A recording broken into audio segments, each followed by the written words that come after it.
ರಭಸಕ್ಕೆ ಎಲ್ಲರೂ ಕೂಡ ತಮ್ಮ ಪ್ರಾಣವನ್ನು ಕಳೆದುಕೊಂಡಿದ್ದಾರೆ.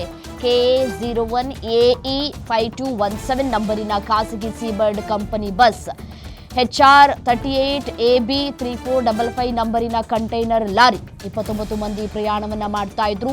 ವಿರುದ್ಧ ದಿಕ್ಕಿನಲ್ಲಿ ಬಂದು ಬಸ್ಗೆ ಡಿಕ್ಕಿ ಹೊಡೆದಿರುವಂತಹ ಕಂಟೈನರ್ HR 38AB 3455 ನಂಬರಿನ ಕಂಟೈನರ್ ಲಾರಿಯಿಂದ ದುರಂತ ಸಂಭವಿಸಿದೆ. ಡಿಕ್ಕಿಯ ರಭಸಕ್ಕೆ ಮೊದಲು ಕಂಟೈನರ್ಗೆ ಬೆಂಕಿ ಹೊತ್ಕೊಂಡಿದೆ. ಉತ್ತರ ಪ್ರದೇಶ ಮೂಲದ ಲಾರಿ ಚಾಲಕ ಸ್ಥಳದಲ್ಲೇ ಸಾವನ್ನಪ್ಪಿದ್ದಾರೆ. ಗೋಕರ್ಣಕ್ಕೆ ಬುಕಿಂಗ್ ಮಾಡಿದಂತಹ 25 ಪ್ರಯಾಣಿಕರು KA01AE 5217 ನಂಬರಿನ ಖಾಸಗಿ ಸೀಬರ್ಡ್ ಕಂಪನಿ ಬಸ್, 32 ಸೀಟ್ಗಳಿದ್ದ ಈ ಒಂದು ಸೀಬರ್ಡ್ ಬಸ್ ಕಂಪ್ಲೀಟ್ ಆಗಿ ಸುಟ್ಟು ಕರಕಲಾಗಿದೆ. ಇದರಲ್ಲಿ ಡ್ರೈವರ್ ಯಾರು, ಕಂಡಕ್ಟರ್ ಯಾರು, ಮತ್ತೆ ಇದರಲ್ಲಿ ಯಾರ್ಯಾರು ಪ್ರಯಾಣವನ್ನ ಬೆಳೆಸ್ತಾ ಇದ್ರು, ಎಲ್ಲಿಗೆ ಹೋಗ್ತಾ ಇದ್ರು, ತಮ್ಮ ಊರಿಗೆ ಹೋಗ್ತಾ ಇದ್ರ, ತಮ್ಮ ಊರಿಗೆ ಪ್ರಯಾಣವನ್ನ ಬೆಳೆಸ್ತಾ ಇದ್ರ, ಅಥವಾ ಈಗ ವೀಕೆಂಡ್ ಇದೆ ಒಂದು, ಮತ್ತು ಇದರ ಜೊತೆಗೆ ಕ್ರಿಸ್ಮಸ್ ಹಬ್ಬ. ಸೊ ಹಾಗಾಗಿ ಈ ಒಂದು ಕ್ರಿಸ್ಮಸ್ ಹಬ್ಬವನ್ನು ತಮ್ಮ ಊರಿನಲ್ಲಿ ಸೆಲೆಬ್ರೇಟ್ ಮಾಡೋದಕ್ಕೆ, ತಮ್ಮ ಫ್ಯಾಮಿಲಿ ಜೊತೆ ಸೆಲೆಬ್ರೇಟ್ ಮಾಡೋದಕ್ಕೆ ಹೋಗ್ತಾ ಇದ್ರ. ಎಷ್ಟು ಜನ ಮಹಿಳೆಯರಿದ್ರು, ಎಷ್ಟು ಜನ ಗಂಡಸರಿದ್ರು, ಎಷ್ಟು ಜನ ಮಕ್ಕಳಿದ್ರು, ಇನ್ನಷ್ಟೇ ಮಾಹಿತಿ ಸಿಗಬೇಕಾಗಿದೆ. ಯಾಕೆಂದರೆ ಅಷ್ಟರ ಮಟ್ಟಿಗೆ ಬಸ್ ಈಗಾಗಲೇ ಸುಟ್ಟು ಕರಕಲಾಗಿದೆ. ಈಗಾಗಲೇ ಸ್ಥಳಕ್ಕೆ ಹಿರಿಯ ಪೊಲೀಸ್ ಅಧಿಕಾರಿಗಳು ಕೂಡ ಖುದ್ದು ಭೇಟಿಯನ್ನು ಕೂಡ ಕೊಟ್ಟು ಸ್ಥಳ ಪರಿಶೀಲನೆಯನ್ನು ಕೂಡ ನಡೆಸಿದ್ದಾರೆ. ಮತ್ತು ಬೆಂಕಿಯ ಕಿನ್ನಾಲಿಗೆ ಎಷ್ಟರ ಮಟ್ಟಿಗಿದೆ, ಎಷ್ಟು ತೀವ್ರತೆಯಾಗಿ ಕೂಡಿದೆ ಅನ್ನೋದನ್ನು ಗಮನಿಸ್ಬೋದು. ಕ್ಷಣಾರ್ಧದಲ್ಲೇ ಬೆಂಕಿ ಹೊತ್ಕೊಂಡಿದ್ದರ ಹಿನ್ನೆಲೆಯಲ್ಲಿ ಬೆಂಕಿಯನ್ನು ನಂದಿಸೋದಕ್ಕೆ ಅಗ್ನಿಶಾಮಕ ದಳದ ಸಿಬ್ಬಂದಿಯವರು ಕೂಡ ಹರಸಾಹಸವನ್ನೇ ಕೂಡ ಪಟ್ಟಿದ್ದಾರೆ. ಅಷ್ಟರ ಮಟ್ಟಿಗೆ ಬೆಂಕಿ ಹೊತ್ತಿ ಉರಿತಾ ಇರೋದನ್ನು ಗಮನಿಸಬಹುದು. ಮತ್ತು ಈಗ ಉಳಿದವರ ಪರಿಸ್ಥಿತಿ ಹೇಗಿದೆ ಮತ್ತು ಯಾವ ರೀತಿಯಾಗಿ ಇದ್ದಾರೆ, ಇನ್ನೂ ಕೂಡ ಸಾವಿನ ಸಂಖ್ಯೆ ಹೆಚ್ಚಾಗುವ ಸಾಧ್ಯತೆ ಇದೆ ಅಂತ ಹೇಳಿ ಸದ್ಯಕ್ಕೆ ಸಿಗ್ತಾ ಇರುವಂತಹ ಮಾಹಿತಿ. ಸಾವಿನ ಸಂಖ್ಯೆ ಮತ್ತಷ್ಟು ಹೆಚ್ಚಾಗುವ ಸಾಧ್ಯತೆ ಇದೆ ಅಂತ ಹೇಳಿ ಮಾಹಿತಿ ಲಭ್ಯವಾಗ್ತಾ ಇದೆ. ನೋಡಬೇಕು ಏನಾಗತ್ತೆ ಅಂತ ಹೇಳಿ. ಪಾಪ ಈಗಾಗಲೇ ತಮ್ಮ ಪ್ರಾಣವನ್ನು ಕಳೆದುಕೊಂಡಿರೋರು ಕುಟುಂಬಸ್ಥರಿಗೆ ಮಾಹಿತಿಯನ್ನು ಕೂಡ ನೀಡಲಾಗಿದೆ. ಕುಟುಂಬಸ್ಥರ ಆಕ್ರಂದನ ಮುಗಿಲು ಮುಟ್ಟಿದೆ. ಒಂದು ಕಡೆ ಹಬ್ಬ ಸೆಲೆಬ್ರೇಟ್ ಮಾಡ್ತಾ ಇದ್ದಂತಹ ಖುಷಿಯಲ್ಲಿದ್ದರು ಕೆಲ ಕುಟುಂಬಸ್ಥರು, ಮತ್ತೊಂದು ಕಡೆ ಕುಟುಂಬದವರನ್ನು ಕಳೆದುಕೊಂಡಿರುವಂತಹ ಹಿನ್ನೆಲೆಯಲ್ಲಿ ನಿಜಕ್ಕೂ ಕುಟುಂಬಸ್ಥರ ಆಕ್ರಂದನ ಈಗ ಮುಗಿಲು ಮುಟ್ಟಿದೆ. ಬೆಳ್ಳಂಬೆಳಗ್ಗೆ ಆಗಿರುವಂತಹ ಘಟನೆಯಾದಂತಹ ಹಿನ್ನೆಲೆಯಲ್ಲಿ ಎದ್ನೋ ಬಿದ್ನೋ ಅಂತ ಹೇಳಿ ಕರೆ ಬಂದಂತಹ ಸಂದರ್ಭದಲ್ಲಿ ಇಲ್ಲಿಂದ ಅಪಘಾತವಾದಂತಹ ಸ್ಥಳಕ್ಕೆ ಕೆಲವರು ತೆರಳುತ್ತಾ ಇದ್ದಾರೆ. ಅಥವಾ ಗೋಕರ್ಣದಲ್ಲಿದ್ದವರ ಯಾವ ಭಾಗದವರು ಎಲ್ರಿಗೂ ಕೂಡ ಈಗಾಗಲೇ ಮಾಹಿತಿಯ ರವಾನೆ ಆಗಿದೆ. ಸೊ ಪ್ರತಿಯೊಬ್ಬ ಕುಟುಂಬಸ್ಥರು ಈಗ ಸ್ಥಳಕ್ಕೆ ದೌಡಾಯಿಸ್ತಾ ಇದ್ದಾರೆ. ನಿಜಕ್ಕೂ ಇದೊಂದು ದುರಂತವಾದಂತಹ ಘಟನೆ, ದುರಂತ ಅಂತ್ಯವನ್ನು ಕಂಡಿದ್ದಾರೆ. ಈ ಹಿಂದೆ ಕೂಡ ಇದೇ ರೀತಿಯಾದಂತಹ ಒಂದು ಅಪಘಾತ ನಡೆದಿತ್ತು, ನಾವು ಕೂಡ ಗಮನಿಸಿದ್ವಿ. ಆ ಸಂದರ್ಭದಲ್ಲಿ 18 ಮಂದಿ ಸಜೀವವಾಗಿ ದಹನವಾಗಿದ್ದರು. ಈಗ 20 ಮಂದಿ ಸಜೀವವಾಗಿ ದಹನವಾಗಿದ್ದಾರೆ. ಎಮರ್ಜೆನ್ಸಿ ಡೋರ್ ಓಪನ್ ಆಗಬೇಕು ಈ ಸಂದರ್ಭದಲ್ಲಿ. ಆ ಬೆಂಕಿ ಹೊತ್ತು ಉರಿಯುತ್ತಲ್ಲ, ಸೊ ಆ ಸಂದರ್ಭದಲ್ಲಿ ಏನೂ ಮಾಡೋದಕ್ಕೆ ಸಾಧ್ಯ ಆಗೋದಿಲ್ಲ ಒಳಗಡೆ ಇದ್ದವರು ಕೂಡ. ಮತ್ತು ಅಲ್ಲೆಲ್ಲ ಕರ್ಟನ್ಸ್ಗಳಿರುತ್ತೆ, ಮತ್ತು ಹಾಸಿಗೆಗಳಿರುತ್ತೆ, ಸ್ಲೀಪರ್ ಕೋಚ್ ಆಗಿರೋದ್ರಿಂದ ಸೊ ಅದೆಲ್ಲವೂ ಕೂಡ ಕಷ್ಟ ಸಾಧ್ಯ. ಕ್ಷಣಾರ್ಧದಲ್ಲಿ ಕಾಟನ್ ಬಟ್ಟೆಗಳೆಲ್ಲವೂ ಕೂಡ ಹೊತ್ಕೊಂಡ್ಬಿಡುತ್ತೆ, ಏನೂ ಮಾಡೋದಕ್ಕಾಗೋದಿಲ್ಲ. ಲಗೇಜ್ಗಳೆಲ್ಲವೂ ಕೂಡ ಕ್ಯಾರಿ ಮಾಡ್ತಾಯಿದ್ರು.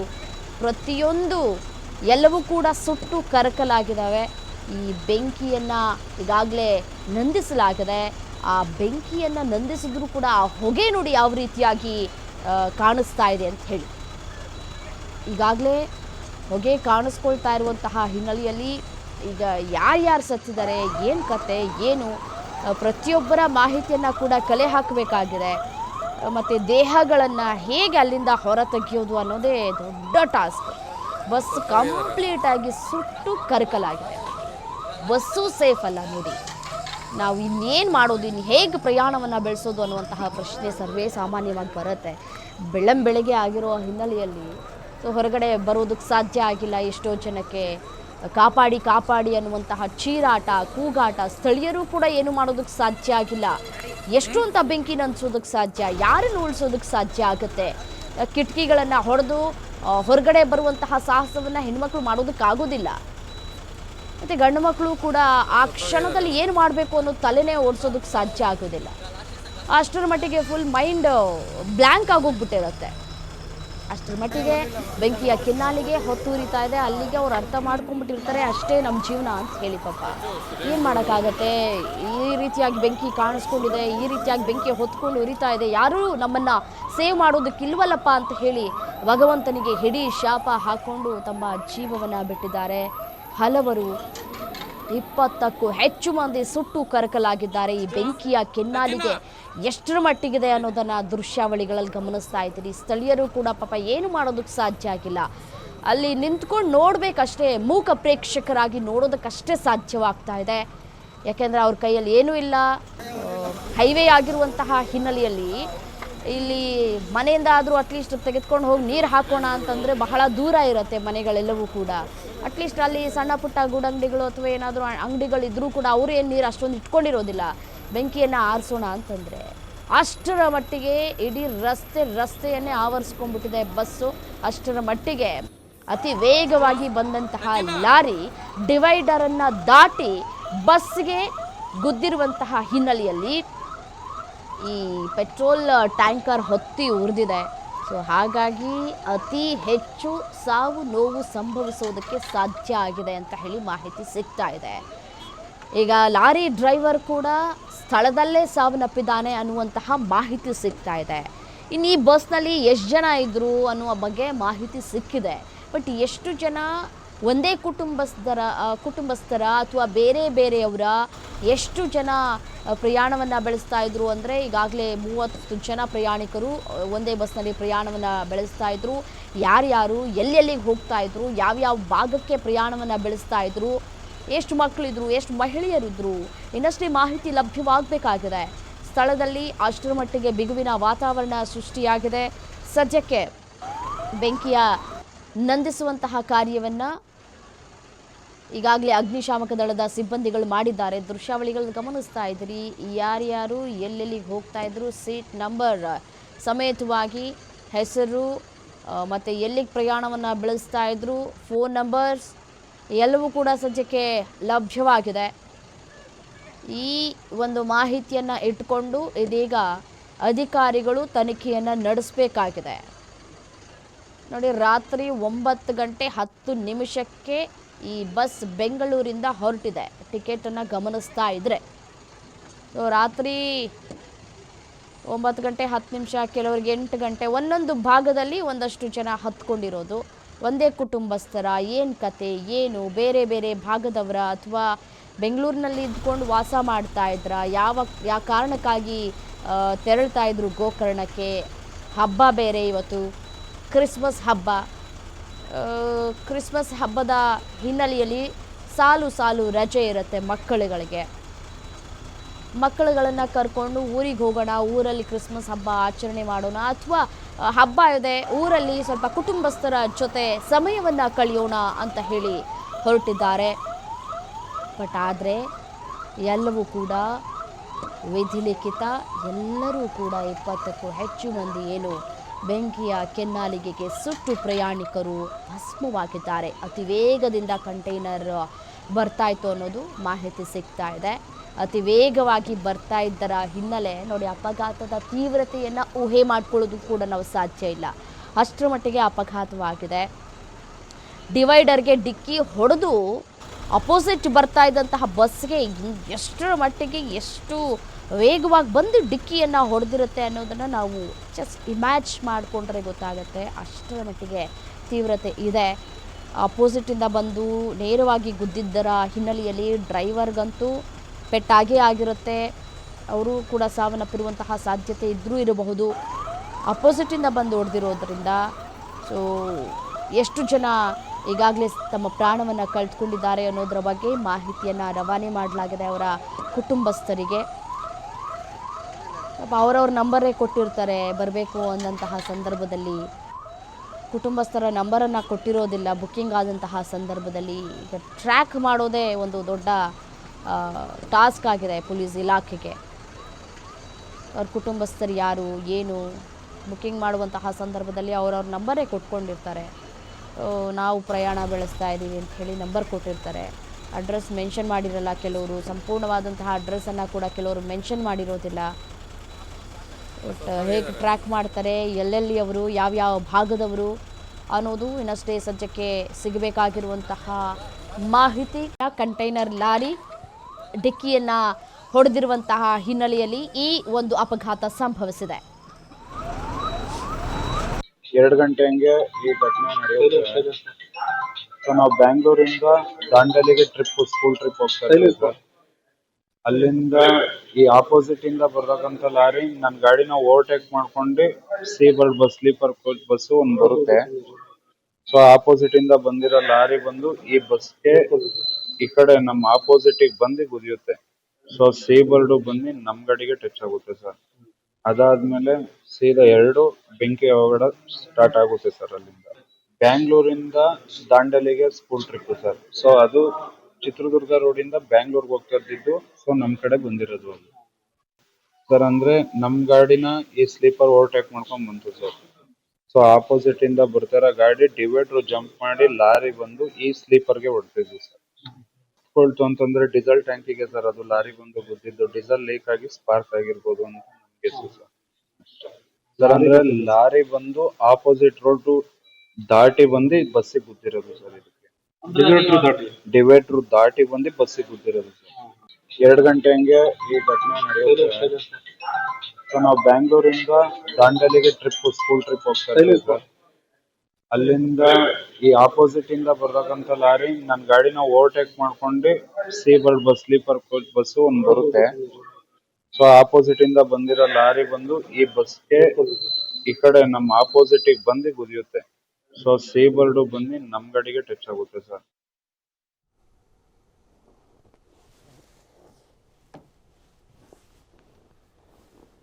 ಏನು ಇದೇ ವಿಚಾರಕ್ಕೆ ಸಂಬಂಧಪಟ್ಟಂತೆ ಮತ್ತಷ್ಟು ಡೀಟೇಲ್ಸ್ ಕೊಡ್ತಾ ಹೋಗ್ತಾರೆ ಡಿಜಿಟಲ್ ಎಡಿಟರ್ ದಿಲೀಪ್ ನೇರ ಸಂಪರ್ಕದಲ್ಲಿ ಜಾಯಿನ್ ಆಗಿದ್ದಾರೆ. ದಿಲೀಪ್, ಅಪಘಾತದ ತೀವ್ರತೆ ಎಷ್ಟರ ಮಟ್ಟಿಗಿದೆ ಅಂತ ಹೇಳಿ ಊಹೆ ಮಾಡ್ಕೊಳ್ಳೋಕ್ಕೂ ಕೂಡ ಸಾಧ್ಯವಾಗಿಲ್ಲ.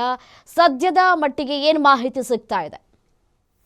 ರಮ್ಯಾ, ಈಗ ಸದ್ಯದ ಮಟ್ಟಿಗೆ ಸಿಗ್ತಿರೋ ಮಾಹಿತಿ ಪ್ರಕಾರ ಸೀಬರ್ಡ್ ಟೂರಿಸ್ಟ್ ಏನಿದೆ ಅವರು ಒಂದು ಈ ಪ್ರಯಾಣಿಕರ ಸಂಪೂರ್ಣ ಮಾಹಿತಿಯನ್ನು ರವಾನೆ ಮಾಡಿದ್ದಾರೆ. ಆ ಒಂದು ಮಾಹಿತಿಯನ್ನು ನಾನು ಹೇಳ್ತಾ ಹೋಗ್ತೇನೆ. ಈ ಬಸ್ ಏನು ಅಪಘಾತಕ್ಕೀಡಾಯ್ತಲ್ಲ, ಈ ದುರಂತಕ್ಕೀಡಾದ ಬಸ್ ಹೊರಟಿದ್ದು ನಿನ್ನೆ ರಾತ್ರಿ 8:00 ಈ ಬಸ್ಸು ಬೆಂಗಳೂರಿಂದ ಹೊರಟು ಅದರ ಡ್ರಾಪ್ ಆಫ್ ಲೊಕೇಶನ್ ಇದ್ದಿದ್ದು ಗೋಕರ್ಣ, ಅಂದರೆ ಕೊನೆಯ ನಿಲ್ದಾಣ ಇದ್ದಿದ್ದು ಗೋಕರ್ಣ. ಈ ಬಸ್ಸು ನಿನ್ನೆ ರಾತ್ರಿ 8:00 ಹೊರಟಂಥ ಸಂದರ್ಭದಲ್ಲಿ ಮೊದಲಿಗೆ ಗಾಂಧಿನಗರ ಸೀಬರ್ಡ್ ಟೂರಿಸ್ಟ್ ಆಫೀಸಲ್ಲಿ 7 ಜನ ಪ್ರಯಾಣಿಕರು ಹತ್ಕೊತಾರೆ. ಆನಂತರ ಆನಂದರಾವ್ ಸರ್ಕಲ್ನಲ್ಲಿ 3 ಜನ ಹತ್ಕೊತಾರೆ. ಮತ್ತು ಮೆಜೆಸ್ಟಿಕ್ನಲ್ಲಿ 13 ಪ್ರಯಾಣಿಕರು ಬಸ್ಗೆ ಬೋರ್ಡ್ ಹಾಕ್ತಾರೆ. ಆನಂತರ ಯಶವಂತಪುರದ ಗೋವರ್ಧನ ಥಿಯೇಟ್ರ್ ಬಳಿ 3 ಜನ ಬಸ್ ಹತ್ತುತ್ತಾರೆ.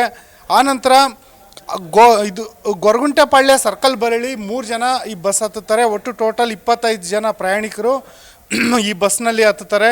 ಈ ಪೈಕಿ ಗಾಂಧಿನಗರ ಸೀಬರ್ಡ್ ಟೂರಿಸ್ಟ್ ಆಫೀಸ್ ಬಳಿ ಯಾರ್ಯಾರು ಬಸ್ ಹತ್ತಿದ್ರು ಅಂತ ಮಾಹಿತಿ ನೋಡೋದಾದರೆ, ಯಾಕೆ ಈ ಮಾಹಿತಿ ಇಂಪಾರ್ಟೆಂಟ್ ಅಂದರೆ, ಯಾರ್ಯಾರು ಈ ಪ್ರಯಾಣಿಕರನ್ನು ಬಸ್ಗೆ ಹತ್ತಿಸಿದ್ರು, ಯಾರು ಇಲ್ಲಿಂದ ಒಂದು ಹೊರಟಿರೋದ್ರ ಬಗ್ಗೆ ಮಾಹಿತಿ ಇರುತ್ತೆ, ಅವರು ಅವರ ಸಂಬಂಧಿಕರಿಗೆ ಈ ಮಾಹಿತಿಯನ್ನು ಮುಟ್ಟಿಸೋದು ತುಂಬ ಅತ್ಯಗತ್ಯ ಆಗಿರುತ್ತೆ. ಈ ಹಿನ್ನೆಲೆಯಲ್ಲಿ ಮಾಹಿತಿ ಕೊಡಲಾಗ್ತಿದೆ. ಗಾಂಧಿನಗರದ ಒಂದು ಸೀಬರ್ಡ್ ಆಫೀಸಿಂದ ಹತ್ತಿದವರ ಹೆಸರುಗಳು, ಬಸ್ ಹತ್ತಿದ ಹೆಸರುಗಳು, ಒಂದು ಮೊದಲಿಗೆ ಮಂಜುನಾಥ್ ಅಂತೇಳಿ, ಆನಂತರ ಸಂಧ್ಯಾ, ಮತ್ತು ಶಶಾಂಕ್ HV ಅಂತೇಳಿ, ದಿಲೀಪ್ ಅಂತೇಳಿ, ಮತ್ತು ಪ್ರೀತೀಶ್ವರನ್, ಬಿಂದು V, ಕವಿತಾ K, ಆನಂತರ ಅರಿಂದು ಬ್ಯಾನರ್ಜಿ, ಅಮೃತ, ಈಶಾ, ಇವರಿಷ್ಟು ಜನ ಬಸ್ ಹತ್ತುತ್ತಾರೆ. ಆನಂತರ ಮೆಜೆಸ್ಟಿಕ್ನ ಆನಂದರಾವ್ ಸರ್ಕಲ್ ಬಳಿಯಿಂದ ಸೂರಜ್, ಮಾನಸ, ಮಿಲನ, ಹೇಮರಾಜ್ ಕುಮಾರ್, ಕಲ್ಪನಾ ಪ್ರಜಾಪತಿ, ಶಕ್ತಿಕಾಂತ್, ವಿಜಯ್ ಭಂಡಾರಿ, ನವ್ಯ, ಅಭಿಷೇಕ್, ಕಿರಣ್ ಪಾಲ್ ಮತ್ತು ಕೀರ್ತನ್ ಅನ್ನೋರು ಬಸ್ಸನ್ನು ಹತ್ತುತ್ತಾರೆ. ಜೊತೆಗೆ ಇನ್ನು ಮೆಜೆಸ್ಟಿಕ್ ಬಳಿಯಿಂದ ಹತ್ತೋರು ಯಾರಂದರೆ ನಂದಿತಾ ಮತ್ತು ದೇವಿಕಾ ಅನ್ನೋರು ಮೆಜೆಸ್ಟಿಕ್ಕಿಂದ ಹತ್ತುತ್ತಾರೆ. ಯಶವಂತಪುರದ ಗೋವರ್ಧನ್ ಥಿಯೇಟ್ರ್ ಬಳಿಯಿಂದ ಮೇಘರಾಜ್, ಮೆಹರುನ್ನೀಸಾ, ಸೈಯದ್ ಜಮೀರ್ ಗೌಸ್, ಮತ್ತು ಗೊರಗುಂಟೆಪಾಳ್ಯದಿಂದ ಗಗನ್ ಶ್ರೀ, ರಶ್ಮಿ ಮತ್ತು ರಕ್ಷಿತಾ, ಇವರಿಷ್ಟು ಜನ ಗೊರಗುಂಟೆಪಾಳ್ಯದಿಂದ 3 ಜನ ಹತ್ತುತ್ತಾರೆ. ಇನ್ನು ಈ ಬಸ್ನ ಡ್ರೈವರ್ ಯಾರಿದ್ದಾರೆ, ಮೊಹಮ್ಮದ್ ರಫೀಕ್ ಅಂತ ಹೇಳ್ಬಿಟ್ಟು, ಇವರು ಈ ಬಸ್ನ ಚಲಾವಣೆ ಮಾಡ್ತಿದ್ರು. KA01 AE 5217 ಅಂತ. ಈ ಬಸ್ಸು ಬೆಂಗಳೂರಿಂದ ಹೊರಟಂಥ ಸಂದರ್ಭದಲ್ಲಿ ಹಿರಿಯೂರಿನ ಬಳಿ ಏನೊಂದು ಲಾರಿ ಅಡ್ಡದಿಡ್ಡಿಯಾಗಿ ಚಾಲನೆಯಾಗಿ ಏನು ಬೆಂಗಳೂರು ಕಡೆಗೆ ಬರ್ತಿದ್ದಂಥ ಲಾರಿ ಅಡ್ಡದಿಡ್ಡಿ ಚಾಲನೆಯಿಂದಾಗಿ ಬಸ್ಸಿಗೆ ಡಿಕ್ಕಿ ಹೊಡೆದಂಥ ಸಂದರ್ಭದಲ್ಲಿ ಈ ಬಸ್ಸು ಬೆಂಕಿಗೆ ಆಹುತಿ ಆಗುತ್ತೆ. ಮತ್ತು ಇದೀಗ ಸಿಗ್ತಿರುವಂಥ ದೃಶ್ಯಾವಳಿಗಳ ಪ್ರಕಾರ ನೋಡೋದಾದರೆ ಬಸ್ನಲ್ಲಿ ಯಾರು ಸಿಲುಕಿದ್ರು ಅವರು ಬಸ್ನಿಂದ ಹೊರಗಡೆ ಬರೋಕ್ಕಾಗ್ದಲೇ ಚೀರಾಡ್ತಿರೋಂಥ ಹೃದಯ ವಿದ್ರಾವಕ ದೃಶ್ಯಗಳು ಈಗ ಹೊರಬರ್ತಾ ಇದೆ. ಮತ್ತು ಒಟ್ಟು ಈ ಘಟನೆಯಲ್ಲಿ ಒಟ್ಟು 17 ಮಂದಿ ಸಜೀವ ದಹನ ಆಗಿದ್ದಾರೆ ಅಂತ ಹೇಳ್ಬಿಟ್ಟು ಮಾಹಿತಿ ಸಿಗ್ತಾ ಇದೆ. ಜೊತೆಗೆ 9 ಜನ ಏನು ಗಂಭೀರವಾಗಿ ಗಾಯಗೊಂಡಿದ್ದಾರೆ, ಅವರು ಸುಟ್ಟ ಗಾಯಗಳಿಂದ ಬಳಲ್ತಾ ಇದ್ದಾರೆ. ಹೀಗಾಗಿ ಅವ್ರನ್ನೆಲ್ಲನೂ ಮೊದಲಿಗೆ ಶಿರಾ ಆಸ್ಪತ್ರೆಗೆ ರವಾನೆ ಮಾಡಲಾಗಿತ್ತು. ಆ ನಂತರ ಅವ್ರನ್ನ ಈಗ ತುಮಕೂರಿನ ಆಸ್ಪತ್ರೆಗೆ ರವಾನೆ ಮಾಡಲಾಗ್ತಾ ಇದೆ. ಜೊತೆಗೆ ಸುಟ್ಟ ಗಾಯಗಳ ಈ ಪ್ರಕರಣ ಏನಿದೆ, ಯಾರ್ಯಾರು ಎಷ್ಟೆಷ್ಟು ಪರ್ಸೆಂಟ್ ಸುಟ್ಟ ಗಾಯಗಳಿಂದ ಬಳಲ್ತಾ ಇದ್ದಾರೆ ಅನ್ನೋದು ಇನ್ನೂ ಖಚಿತ ಮಾಹಿತಿ ಸಿಗ್ತಿಲ್ಲ. ಪರ್ಸೆಂಟೇಜ್ ಆಧಾರದ ಮೇಲೆ ಡಾಕ್ಟ್ರು ಚಿಕಿತ್ಸೆ ಕೊಡ್ತಾರೆ. ಯಾಕೆಂದರೆ ಸಾಮಾನ್ಯವಾಗಿ ಒಂದು ವಿಚಾರ ಇಲ್ಲಿ ಗಮನಿಸಬೇಕು ರಮ್ಯಾ, 50%ಗಿಂತ ಹೆಚ್ಚು ಅಂದರೆ ದೇಹದ 50 ಭಾಗಕ್ಕಿಂತ ಹೆಚ್ಚು ಸುಟ್ಟಗಾಯಕ್ಕೆ ಒಳಗಾದವರು ಬದುಕುವ ಸಾಧ್ಯತೆ ಅತ್ಯಂತ ಕಡಿಮೆ ಇರುತ್ತೆ. ಯಾಕೆಂದ್ರೆ ಜೊತೆಗೆ ಚಳಿಗಾಲ ಬೇರೆ ಇದೆ. ಯಾವಾಗ ದೇಹದ ರಕ್ಷಾ ಕವಚವಾದ ಚರ್ಮವೇ ಸುಟ್ಟು ಕರಕಲಾಗುತ್ತೆ, ಆ ಸಂದರ್ಭದಲ್ಲಿ ದೇಹಕ್ಕೆ ಹೊರಗಿನ ಕ್ರಿಮಿಕೀಟಗಳು ಮತ್ತು ಏನೊಂದು ಬ್ಯಾಕ್ಟೀರಿಯಾಗಳು ಮತ್ತು ವೈರಸ್ಗಳ ದಾಳಿಗೆ ತಡೆಯುವಂಥ ಸಾಮರ್ಥ್ಯ ಇರೋದಿಲ್ಲ. ಇಂಥ ಸಂದರ್ಭದಲ್ಲಿ ಸುಟ್ಟ ಗಾಯಗಳಿಂದ ಬಳಲುವಂಥವ್ರು ಕಾಲಾಂತರದಲ್ಲಿ ಕೆಲವೇ ದಿನಗಳಲ್ಲಿ ಸಾಯುವಂಥ ಸಾಧ್ಯತೆಗಳು ಬಹುತೇಕ ಇರುತ್ತೆ. ಹಾಗಾಗಿ ಡಾಕ್ಟರ್ ಈ ಕುರಿತಾಗಿ ಮುನ್ನೆಚ್ಚರಿಕೆ ವಹಿಸಿದ್ದಾರೆ. ಯಾರು 9 ಜನ ಈಗ ಗಾಯಗೊಂಡಿದ್ದಾರೆ ಅವರೆಲ್ಲರಿಗೂ ಕೂಡ ಸೂಕ್ತ ಚಿಕಿತ್ಸೆ ಕೊಡಲಾಗ್ತಿದೆ. ಅವರ ಗಾಯದ ಪ್ರಮಾಣ ಎಷ್ಟು ಅಂತ ಹೇಳ್ಬಿಟ್ಟು ಪತ್ತೆ ಮಾಡಲಾಗ್ತಿದೆ. ಜೊತೆಗೆ ಈ ಬಸ್ ಏನಿದೆ, ಈ ಸೀಬರ್ಡ್ ಬಸ್, ಈ ಬಸ್ನಲ್ಲಿ ಹೊರಟಿದ್ದಂಥ ಕೆಲವು ಪ್ರಯಾಣಿಕರು ಒಂದೇ ಕಂಪನಿಯ ಒಂದು ಕೆಲಸ ಮಾಡ್ತಿದ್ದವರು ಅನ್ನೋ ಮಾಹಿತಿ ಸಿಕ್ಕಿದೆ. ಹೀಗಾಗಿ ಆ ಕಂಪನಿಯ ಮೂಲಕ ಅವರ ಸಂಬಂಧಿಕರ ಒಂದು ಪತ್ತೆಗೆ ಪ್ರಯತ್ನ ಪಡಲಾಗ್ತಾ ಇದೆ. ಜೊತೆಗೆ ನಮಗೆ ಸಿಕ್ಕಿರುವಂಥ ಈ ಮಾಹಿತಿ ಏನಿದೆ, ಸೀಬರ್ಡ್ ಟೂರಿಸ್ಟ್ನಿಂದ ಸಿಕ್ಕಿರೋ ಮಾಹಿತಿ ಏನಿದೆ, ಇದರಲ್ಲಿ ಬಹುತೇಕ ಎಲ್ಲರ ಕಾಂಟ್ಯಾಕ್ಟ್ ನಂಬರ್ ಸೇಮ್ ಇದೆ. ಅಂದರೆ ಇದು ಬಹುತೇಕ ಯಾರು ಬುಕ್ ಮಾಡಿದ್ರು ಅವರ ನಂಬರ್ ಇರ್ಬೋದು. ಹಾಗಾಗಿ ಬಹುತೇಕ ಎಲ್ಲರ ನಂಬರ್ ಸೇವ್ ಇದೆ. ನಾವು ಕೂಡ ಎಲ್ಲ ಪ್ರಯಾಣಿಕರು ಮತ್ತು ಅವರ ಸಂಬಂಧಿಕರಿಗೆ ಸಂಪರ್ಕ ಮಾಡೋದಕ್ಕೆ ನಿಮ್ಮ ಗ್ಯಾರಂಟಿ ನ್ಯೂಸ್ ಕೂಡ ಪ್ರಯತ್ನ ಮಾಡ್ತಾ ಇದೆ Ramya. Right Dilip, thank you ತಮ್ಮೆಲ್ಲ ಮಾಹಿತಿ.